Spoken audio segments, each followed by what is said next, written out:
of question 3 is almost similar.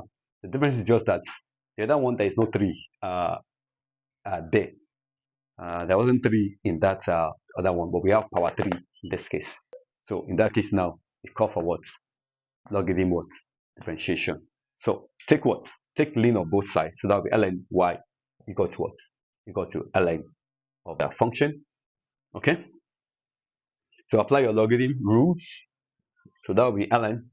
This is a product. So that will be ln of this. Now that will be minus. That will be minus ln this. Then continue to apply the rules again of logarithm. So ln square root of x plus x4 plus 1. Then differentiate respect to x 1 over y dy dx. If you differentiate ln of y, okay, so equal to this one.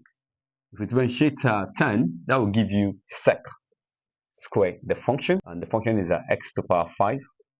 And then differentiate this inner function, that will be 5x4, then plus 3 times this is a ln of sine, 1 over sine x times derivative of sine, that's a cos x, and then minus this one, ln of this function is going to be 1 over the function times derivative of this inner function, which will be half into brackets x4 plus 1 minus half, and then times 4x to the power 3. Remove this y here, so the y dx is equal to what? My y has an expression, that's a question, that will give me this expression.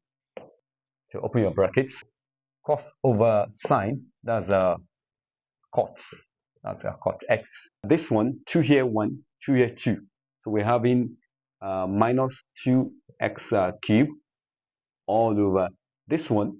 By the time you combine this one together, you're going to have the radical be cancelled.